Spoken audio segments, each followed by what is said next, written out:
اللہ من الشیطان الرجیم بسم اللہ الرحمن الرحیم الحمد للہ رب العالمین والصلاة والسلام علی اشرف الانبیاء والمرسلین سیدنا و مولانا ابی القاسم محمد وعلى آلہ الطیبین الطاہرین المعصومین المنتجبین المنتخبین المظلومین وَلَعْنَةُ اللَّهِ عَلَىٰ أَعْدَائِهِمْ أَجْمَعِينَ مِنْ يَوْمِ عَدَاوَتِهِمْ إِلَىٰ قِيَامِ يَوْمِ الدِّينِ حَسْبُنَا اللَّهُ وَنِعْمَ الْوَكِيلُ نِعْمَ الْمَوْلَىٰ وَنِعْمَ النَّصِيرُ رَبِّ اشْرَحْ لِي صَدْرِي وَيَسِّرْ لِي أَمْرِي وَاحْلُلْ عُقْدَةً مِّن لِّسَانِي يَفْقَهُوا قَوْلِي أَمَّا بَعْدُ۔ اخلاق کے موضوع پر گزشتہ گفتگو جہاں تک پہنچی کہ جس میں آخری مطلب یہ تھا کہ انسان جیسی اشرف المخلوقات کی ہدایت و رہنمائی کے لیے اور اس کی سعادت مندی کے لیے، اس کی ایک کامیاب زندگی کے لیے جو برنامہ، پروگرام اور آئین و دستور ہونا چاہیے، اس میں دو بنیادی خصوصیات ہونی چاہیے۔ ایک تو یہ ہے کہ ایک ایسا پروگرام ہو انسان کی تربیت کے لیے کہ جو پوری حیات انسانی کا جس نے احاطہ کیا ہوا ہو، چاہے وہ انسان کے جسم و بدن کے تقاضے ہوں یا انسان کی انفرادی و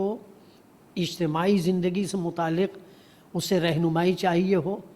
یا دنیاوی اور اخروی زندگی سے متعلق اس کی جو ذمہ داریاں بنتی ہیں، اس کے جو فرائض ہوتے ہیں۔ ایک تو چیز یہ ہے کہ ایک ایسا پروگرام ہو کہ جس نے پوری انسانی زندگی، دنیاوی زندگی بھی اور اخروی زندگی کا احاطہ کیا ہوا ہو اور باقاعدہ انسان کی ہدایت اور رہنمائی کرے وہ۔ اور اس آئین میں دوسری بات جو ہونی چاہیے وہ یہ ہے کہ اس آئین کو بنانے والا مکمل علم اور آگہی رکھتا ہو، ایک ایسی آگہی اور ایک ایسا علم کہ جس میں انسان کی ضرورتوں کے حوالے سے کوئی کمی بیشی نہ رہ جائے، ایسا وہ ماہر ہو۔ لہذا اب جو ہے وہ ہمیں ایک ایسا اس برنامے اور پروگرام کو بنانے والا جو ہے وہ ایسا چاہیے کہ جو انسان کے بارے میں گہری شناخت رکھتا ہو اور انسان کی ضروریات کے حوالے سے، خود انسان کی ذات کے بارے میں، خود انسانی جو صلاحیتیں ہیں، انسان کے اندر جو قدرت ہے، طاقت ہے، ہنر اور کمال کے جو انسان کے اندر جوہر پائے جاتے ہیں، اس کے بارے میں مکمل آگہی رکھتا ہو تاکہ انسان کی ہدایت کر سکے اور انسان کی رہنمائی کر سکے۔ تو اب ہمیں اس سوال کا جو ہے وہ جواب جو ہے وہ ہمیں ڈھونڈنا ہے کہ کیا اس بھری کائنات میں کوئی ہے ایسا کہ جو انسان کے بارے میں گہری شناخت رکھتا ہو اور انسان کے حوالے سے، انسانی زندگی کے حوالے سے مکمل آگہی رکھتا ہو؟ تو آئیے اس کے جواب کی طرف آنے سے پہلے ہم یہ دیکھتے ہیں کہ بہرحال اگرچہ انسان نے اب تک کی زندگی میں بہت علمی پیش رفت کی ہے، علمی ترقی ہوئی ہے، اور علم کے حوالے سے، صنعت کے حوالے سے، ٹیکنالوجی کے حوالے سے، چاہے اس کا تعلق جو ہے وہ زمین کے اوپر کے حصے سے ہو، زمین کے اندرونی حصے سے ہو، دریائی جو ہے وہ تجربات کے حوالے سے ہو، دریا کے اندر مختلف موجودات کے حوالے سے، مخلوقات کے حوالے سے ہو، یا آسمان کے حوالے سے انسان کی آگہی اور معلومات ہو، کوئی شک نہیں کہ ان تمام چیزوں میں جمادات، نباتات، جانور اور کائنات کے حوالے سے انسان نے علم حاصل کیا ہے، علمی حوالے سے اسے ترقی ہوئی ہے، وہ آگے بڑھا ہے۔ لیکن کیا انسان ان میں سے کسی بھی چیز کے بارے میں جو اس نے تحقیق کی ہے، ریسرچ کی ہے، کوئی ایک رائے قائم کر سکا ہے؟ ایک رائے قائم نہیں کر سکا۔ کسی بھی تحقیق اور ریسرچ کے بارے میں یہ بات یقین سے کہی جا سکتی ہے کہ وہ تحقیق اور ریسرچ آخری نہیں ہے۔ لہٰذا ہر باشعور اور سائنسدان اس بات کو تسلیم کرتا ہے کہ ہم نے اب تک اس کائنات کے بارے میں جتنی بھی تحقیقات کی ہیں وہ تحقیقات آخری نہیں ہیں۔ اب بھی یہ والی تحقیقات بھی، اور اب بھی جو چیزیں نہیں جانتا ایک سربستہ راز ہیں۔ جیسے جیسے انسان آگے بڑھ رہا ہے یہ انسانی معلومات اور آگہی میں اضافہ ہو رہا ہے۔ تو میں کہنا یہ چاہتا ہوں کہ جب یہ کائنات کہ جو انسان کے لیے مسخر کی گئی ہے، جب اس کے بارے میں ہونے والی تحقیق اور ریسرچ کا یہ عالم ہے کہ وہ ناقص ہے، انسان یقین سے ایک آخری رائے قائم نہیں کر سکا ہے، تو پھر انسان جو خداوند متعال کی ایسی مخلوق ہے کہ جس کے بارے میں اللہ تعالیٰ قرآن مجید میں ارشاد فرما رہا ہے کہ ہم نے انسان کے اندر خود اپنی آیتیں رکھی ہیں، اپنی قدرت اور خالقیت کی نشانیاں رکھی ہیں۔ یا جیسا کہ مولا کائنات حضرت امام علی بن ابی طالب علیہ السلام کا قول آپ کے بارے میں، انسان کے بارے میں نقل کیا کتاب مجموعہ ورام سے کہ اے انسان تو معمولی مخلوق نہیں ہے بلکہ اللہ تعالیٰ نے تیرے اندر عالم اکبر رکھا ہے۔ تو اب آپ یہ سوچئے کہ عالم اکبر سے مراد کیا ہوا کہ اس دنیا سے بہت بڑا عالم ہے، اس دنیا سے بہت بڑی دنیا انسان کے اندر پائی جاتی ہے۔ تو جب اس مادی دنیا کے بارے میں انسان کی معلومات جو ہے وہ ناقص اور نارساں ہیں، تو انسان جیسے اشرف مخلوقات کے جس کے اندر جو ہے وہ عالم اکبر ہے، اس کے بارے میں گہری معلومات اور مکمل معلومات انسان کے بس میں نہیں ہے۔ دیکھیں میں آپ کی خدمت میں ایک بات اور عرض کروں کہ کسی بھی تحقیق اور ریسرچ کے بارے میں، علمی تحقیق اور ریسرچ کے بارے میں، چاہے وہ مشرق میں رہنے والا انسان ہو یا مغرب میں رہنے والا انسان ہو سکتا ہے کہ شاید علمی مسائل میں کسی ایک مقام پر آ کر اتفاق نظر کر لیں، ممکن ہے، ناممکن نہیں ہے۔ لیکن انسان وہ واحد مخلوق ہے کہ جس کے بارے میں آپ 2000 سال پہلے کے انسانوں کے نظریات، آراء و نظریات اور افکار آپ معلوم کریں، انسان کی ہدایت کے حوالے سے، انسان کی رہنمائی کے حوالے سے، اور انسان کے لیے ایک مکمل اور کامل آئین اور دستور کی فراہمی کے حوالے سے۔ مثال کے طور پہ 2000 سال کے سے پہلے سے انسانوں سے لے کر آج کے جو تحقیق کرنے والے ہیں، سائنسدان حضرات ہیں، جو انسانی نفسیات کے ماہرین ہیں، ان کے درمیان آج بھی انسان کے حوالے سے اختلاف پایا جاتا ہے۔ انسانوں کی ایک کامیاب زندگی کے لیے، انسانوں کو ایک کامیاب دستور اور آئین کہ جس پر تمام انسانوں کا اتفاق ہو، آج تک ایسا آئین اور ایسے پروگرام پر اتفاق نہیں ہو سکا ہے۔ یہ ایک مسلمہ حقیقت ہے۔ جتنے جو ہے وہ انسان ہیں اور تحقیق و ریسرچ کرنے والے ہیں، اتنے ہی جو ہے وہ آراء و نظریات ہیں۔ لہٰذا چار و ناچار ہمیں انسان کی ہدایت و رہنمائی کے لیے اور انسان کی تربیت کے لیے انسان کے خالق اور انسان کے معبود کی طرف آنا پڑے گا۔ یعنی آپ یہ دیکھیے کہ ایک انسان کہ جس نے کمپیوٹر بنایا ہے تو اس کمپیوٹر کو کون چلا سکے گا؟ ظاہر ہے کہ جس نے کمپیوٹر کو بنایا ہے اس کی تمام تر آلات و اوزار اور تمام تر نظام و سسٹم کے ساتھ وہی اس کمپیوٹر کو چلا سکے گا۔ تو آپ دیکھیے کمپیوٹر میں دو چیزیں ہوتی ہیں، ہارڈ ویئر اور سافٹ ویئر۔ ہارڈ ویئر جو ہے وہ کیا ہے؟ ڈھانچہ اور کھوکھا ہے خالی، اور سافٹ ویئر جو ہے وہ اندر کی وہ چیز ہے جو پورے کمپیوٹر کے نظام و سسٹم کو چلاتی ہے۔ انسان بھی بالکل اسی طرح ہے۔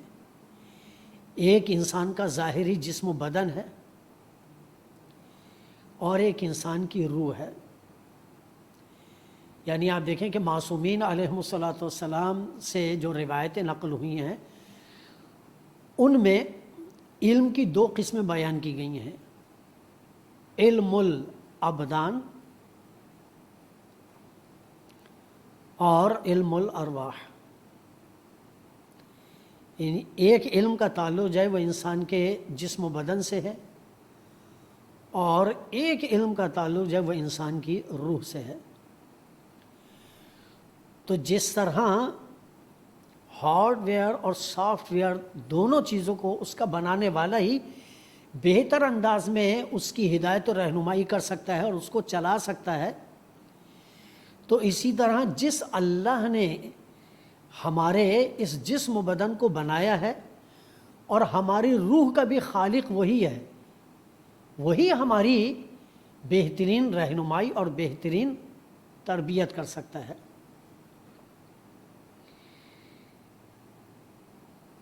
تو یہاں پر جو ہے وہ میں ایک سوال کرنا چاہوں گا، اسے علمی اصطلاح میں کہتے ہیں کہ استفہام انکاری، کہ مثلا دیکھیں اللہ تعالیٰ نے ہمارے جسم و بدن کو کیسا خلق کیا ہے۔ دیکھنے کے لیے آنکھیں دی ہیں، مگر ان آنکھوں کی حفاظت کے لیے اللہ تعالیٰ نے آنکھوں کے اوپر یعنی پلکیں بھی رکھی ہیں اور بھویں بھی رکھی ہیں، یہاں تک کہ ذرا سے پیشانی کے فاصلے کے بعد سے بال بھی رکھے ہیں سر پر۔ اور پھر آپ دیکھیں کہ ہمیں کوئی چیز پکڑنی ہے ہاتھوں سے، تو آپ دیکھیں کہ ہاتھوں کو اللہ تعالیٰ نے کس طرح بنایا ہے کہ اس ترتیب سے، یعنی اس میں جو ہے وہ ہماری ہتھیلیاں ہیں اور ہتھیلیوں کے اطراف میں اللہ تعالیٰ نے اس طرح انگلیاں رکھی ہیں کہ وہ کھل بھی جاتی ہیں، بند بھی ہو جاتی ہیں۔ اس طریقے سے اللہ تعالیٰ نے اس میں پوروے رکھے ہیں کہ فولڈ ہوتی ہیں، اور گرفت تاکہ مضبوط رہے تو اللہ تعالیٰ نے انگلیوں میں ناخن بھی رکھے ہیں۔ اسی طرح آپ دیکھیں کہ گرفت کو مضبوط کرنے میں جس طرح انگلیوں کا کردار ہے، ہتھیلیوں کا بھی بھرپور کردار ہے۔ ایک انسان چلنا چاہتا ہے تو چلنے کے لیے اللہ تعالیٰ نے ہمیں پیر دیے ہیں، لیکن آپ دیکھیں پیروں کے تلوے جو ہے وہ بالکل سپاٹ نہیں رکھے، مساوی نہیں رکھے ہیں، بلکہ اس میں بیچ میں جو ہے وہ ایک گہرائی رکھی ہے، بالکل اسی طرح جیسے ہتھیلی کے اندر ہے۔ تو کہنے کا مقصد یہ ہے کہ اللہ تعالیٰ نے ہمارے جسم و بدن کے تمام اعضاء و جوارح کی جو ساخت اور بناوٹ رکھی ہے، اس میں اتنی جو ہے وہ حکمتیں ہیں، اتنے اسرار و رموز ہیں، اتنی باریکیاں ہیں کہ انسان جو ہے وہ اپنے اس جسم و بدن سے بہترین فائدہ اٹھا سکے۔ اور اس جسم و بدن کو چلانے والی چیز جو ہے وہ روح ہے، کہ اگر جو ہے وہ ہارڈ ویئر ہو مگر سافٹ ویئر نہ ہو تو اس کا کوئی فائدہ نہیں ہے، وہ اسی طرح ڈھانچہ کمپیوٹر کا پڑا رہے گا۔ تو اللہ تعالیٰ نے جسم و بدن میں اس کو ایکٹیو کرنے کے لیے جو ہے وہ اللہ تعالیٰ نے اس میں روح ڈالی ہے۔ تو کہنے کا مقصد یہ ہے کہ اللہ تعالیٰ جو انسانی جسم و بدن کی تمام تر بناوٹ کا خیال رکھتے ہوئے کہ انسان اس جسم و بدن سے بہترین طور پہ فائدہ اٹھا سکے اور اس میں کسی بھی طرح کی کمی نہیں رکھی، تو کیا وہ اللہ تعالیٰ جو انسان کا اس طرح کا خالق ہے، کیا وہ انسان کی ہدایت و رہنمائی کا اہتمام نہیں کرے گا؟ ہم ایک نوالا چبانا چاہتے ہیں، اس کے لیے اللہ تعالیٰ نے ایک نوالے کو چبانے کے لیے دانت بھی رکھے ہیں، زبان بھی رکھی ہے، اور ساتھ ساتھ لعاب دہن بھی مدد کرتا ہے۔ یعنی آپ دیکھیں ایک نظام و سسٹم، تو وہ اللہ تعالیٰ جو ہر چیز کے لیے ایک مکمل نظام و سسٹم دے جسمانی اور مادی چیزوں کے لیے، تو کیا وہ انسان کی سعادت مندی کے لیے، کامیابی کے لیے، انسان کی ہدایت اور رہنمائی کے لیے کوئی آئین اور نظام و سسٹم نہیں دے گا؟ لہٰذا یقیناً جو ہے وہ اس کا جواب جو ہے وہ ہاں میں ہے۔ میں اس جواب کی مزید وضاحت کے لیے 3 قرآنی آیتوں کا سہارا لوں گا۔ سب سے پہلے ہم آتے ہیں سورہ طٰہٰ کی آیت نمبر 50۔ بسم اللہ الرحمن الرحیم۔ قال ربنا الذی اعطى كل شیء خلقه ثم هدى۔ اللہ کے نبی نے یہ کہا کہ ہمارا رب وہ ہے جس نے ہر شے کو خلقت اور پیدائش عطا کی ہے، یعنی میں اس اللہ پر ایمان رکھتا ہوں، میں اس رب کو مانتا ہوں جو ہر شے کا خالق ہے، یعنی جو ہے وہ صرف چند چیزوں کا خالق نہیں ہے، اس کائنات میں جتنی بھی چیزیں ہیں میرا رب ان تمام چیزوں کا خالق ہے۔ ایک چیز آپ یہ دیکھیں اس آیت میں یہ ہے ثم ہدا، پھر وہی اللہ تعالیٰ جو اشیاء کا خالق ہے، پیدا کرنے کے بعد ان چیزوں کو اس طرح چھوڑ نہیں دیا، بلکہ اب جب وہ چیزیں وجود میں آ گئی ہیں تو انہیں اپنے اپنے لحاظ سے مراحل طے کرنے ہیں، تو اللہ تعالیٰ نے ان مراحل کی تکمیل کے لیے ان کی ہدایت کی ہے، ان کی رہنمائی کی ہے، ان کی تربیت کی ہے، ان کی نشو و نما کی ہے، چاہے جو ہے وہ کائنات کی کوئی بھی چیز ہو۔ لہذا اللہ تعالیٰ نے ایسا نہیں ہے کہ بس سورج کو خلق کر دیا، نہیں، یہ جو سورج طلوع ہو رہا ہے، غروب ہو رہا ہے، اسی طرح مثلا ایک بیج ہے، بیج سے درخت بننا ہے، تو ایسا نہیں ہے کہ اللہ تعالیٰ نے بس جب وہ پھل پیدا کر دیا، نہیں، اب اس پھل میں جو بیج ہے وہ بیج زمین میں ڈالا جائے گا، اب اس زمین میں بیج جو ڈلے گا، اب اس کے بعد اس بیج سے پودا نکلنا ہے اور پھر وہ درخت بنے گا اور اس میں پھول اور پھل آئیں گے۔ یہ سارا نظام و سسٹم یہ کہلاتا ہے ہدایت، رہنمائی، نشو و نما اور تربیت۔